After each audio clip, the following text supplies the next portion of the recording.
All right, so let's just look at playing like off of a deep half guard. Actually, we'll go in front of the camera where, let's say, we'll talk about like a standard sort of half guard situation first. So we're assuming sort of our training partner's gotten past our knees here in some fashion, which is why we're not playing knee shields, why we're not playing other things. So deep half guard is kind of my get out of dodge option. It's when, like I wouldn't elect to go here and give up a lot of good retention positions for deep half guard, because notice like I would have to concede so much. But if Damien's made his way past my knees here, deep half guard starts to become a good option. Now, what is commonly taught for deep half guard is I'm going to play half guard here, I'm going to scoop Damien's leg and start trying to bring him over the top of me here. I think this is generally a pretty bad way to approach deep half guard, because scooping Damien's left leg or his head side leg is just such a weak movement for me as the bottom player. Like you will notice, essentially, I'm trying to lift his leg out of this sort of position here. This is very weak for me.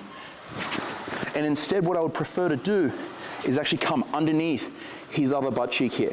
I'm more directly manipulating his hips, and it is a stronger position for my body where I can really pull with this right arm here. Notice this is going to be much stronger for me to pull him through. So if we look at that sort of from the other side.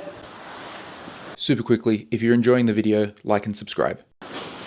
If I'm sitting here, even if I lock two hands, like this can be a really, really weak movement for me here. Notice exactly this. I can get extended, cross-face, flatten out, things like this here. So instead, I would prefer to come underneath his other butt cheek and using my legs here to pull him over the top of me. Now I could switch towards this side if I wanted to, but I generally would prefer to stay on actually underneath the same side leg. So rather than thinking about my legs working one leg, my arm working the other, I would keep everything on the one leg.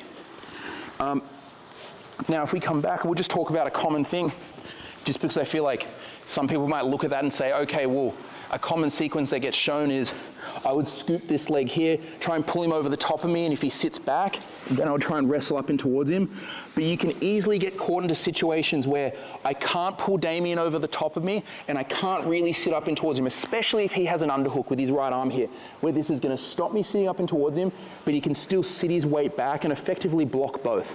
This is why I prefer coming underneath the butt, because this is such a strong option. We've looked at this before, exactly this. Even if he stays on the underhook, now very easy for me to pummel his hand. Even if I can't pummel the hand, I can still bump his hips, make my way out the back, and then I can start playing from an open guard situation. I could think about going towards like a De La Riva. I could play off an opposite De La Riva and start going to work straight away, basically recovering my knees back in front of me. So just to sort of emphasize that idea once more is a common way deep half guard is sort of shown is scooping the near side leg, but this is just so hard to move people. And instead, we will come underneath the other hip, using this here to bring him overhead. I could then come back towards like a wader guard if I wanted to, start squaring back up in front of him here. Or I could come out the back, going towards either a De La Riva position here. I could hand off, play an opposite De La Riva, and start attacking.